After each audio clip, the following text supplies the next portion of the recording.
Crease গেলে অনেক বেশি ভারী ব্যাট দিয়ে খেলে। এটা সো ওইটার এটার মধ্যে মানে ভারী ব্যাটে কি মানে বলারও বেশি ট্রাভেল করে এরকম? এটা যার যার আর কি সেটআপ অনুযায়ী, ব্যালেন্স অনুযায়ী। এই ব্যাটের দাম কত হয়? 70,000। এত দাম কেন? মানে কি কাঠ ব্যবহার করা? আমি জানি না ভাই, আমার দরকার ব্যাট আমি কিনি। মানে অনেকে বলে যে ইংলিশ উইলো আর কি। ইংলিশ হইলো ওই কারণে হইতে পারে।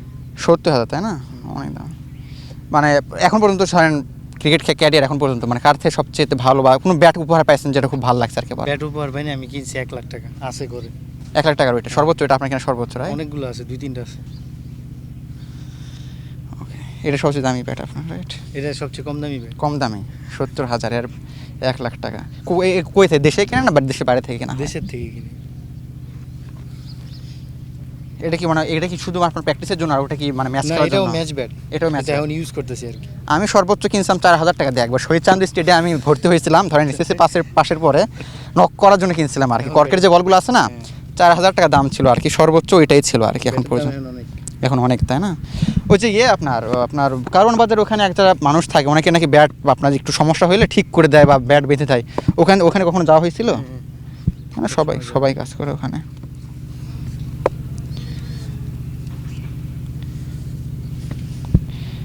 পদ্মা সেতু, মেট্রো রেল এবং এলিভেটেড এক্সপ্রেসওয়ে নির্মাণের গর্বিত অংশীদার বসুন্ধরা সিমেন্ট। ওই যে আপনি একটু আগে বললেন যে যখন আপনি প্রথম ক্রিকেট খেলা প্রথম শুরু করছিলেন আর কি, আপনার একটা মানে ফ্রেন্ডের সাথে বা ট্রেনের উপর দিয়ে আমরা শুনছিলাম যে আপনি ট্রেনের ছাদে আসতেন ক্রিকেট খেলতে আর কি। এটা নিয়ে যদি একটু বলতে, মানে প্রথমে যখন আপনি ক্রিকেট খেলা শুরু করলেন তখন মানে বাসায় কেউ জানতো না যে আপনি ক্রিকেট খেলতেছেন বা এরকম নাকি?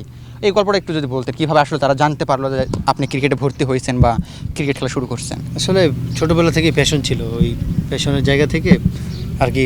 ফ্রেন্ড নাইম ছিল, ও আর কি নিয়ে গেছিলো আমাকে একাডেমিতে, যে বাসায় রাজি ছিল না তেমনভাবে। তো বাসায় রাজি না হওয়ার কারণে পলায় প্র্যাকটিস করতাম। তো প্র্যাকটিস যখন শেষ হলো, শেষ করে স্কুল ভালো করে করতাম না, গায়ে মাটি লাগা থাকতো, দেখতো সকালে বের হইতাম একবারে 3টা-4টা বাজে আসতাম। তো ওইভাবে ডাউট সৃষ্টি হয় ফ্যামিলিতে। আপু ছিল, মা ছিল, কিছুটা গেস করতে পারতেছিল যে কোথাও হয়তো যায়। তো ওইভাবে ওনারা স্পাই লাগায় অনেক যে কই যায় ও। তো ওইভাবে আর কি আমার ফ্রেন্ডে নাইমরা আর কি জোর জবরদস্তি জিজ্ঞাসা করে যে কোথায় যায়, সত্যি করে বল, কিছু বলবো না।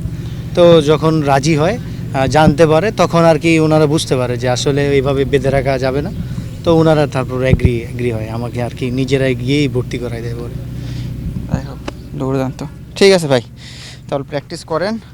আর মানে ধরেন এর আগে তো অন্যান্য ব্যাট দিয়েও খেলা হয়েছে মানে ছোটোবেলায়, বা এখন এই ব্যাট দিয়ে খেলেন, পার্থক্যটা আসলে কি? মানে যখন এটা দিয়ে খেলেন বা ওইটা দিয়ে অন্যান্য ব্যাট দিয়ে যখন খেলা হয়, মানে লোকাল ব্যাট যেগুলো আর কি, মানে পার্থক্যটা আসলে কোন জায়গায় থাকে? আসলে পার্থক্য উইলো একটা রেঞ্জের ব্যাপার থাকে, উইলোর ব্যাপার থাকে যে যত উইলো ভালো তত বল ট্রাভেল করে সুন্দর যায়। তো এটাই, আর কোনো পার্থক্য নেই। অনেকে আপনি ধরেন এই ওজনের ব্যাট দেখেন, অনেকে তো আরও ভারী ব্যাট দেখেন, আমরা জানতাম যে ক্রিজ গেলে অনেক বেশি ভারী ব্যাট দিয়ে খেলে। এটা সো ওইটার এটার মধ্যে মানে ভারী ব্যাটে কি মানে বলারও বেশি ট্রাভেল করে এরকম? এটা যার যার আর কি সেটআপ অনুযায়ী, ব্যালেন্স অনুযায়ী। যে হয়তো বা একজন 1200 গ্রাম দিয়ে খেলে, কেউ 1100, কেউ 1150। এটা যার যার ওন আর কি। মানে এটাতে যে বল বেশি টাইমিং হবে ব্যাপারটা এরকম না? এরকম না, এটা যার যার আর কি ব্যালেন্সের আর কি, হাতে যতটুকু সেট হইতে পারে এই আর কি, আর কিছু না। ঠিক আছে ভাই, থ্যাংক ইউ সো মাচ।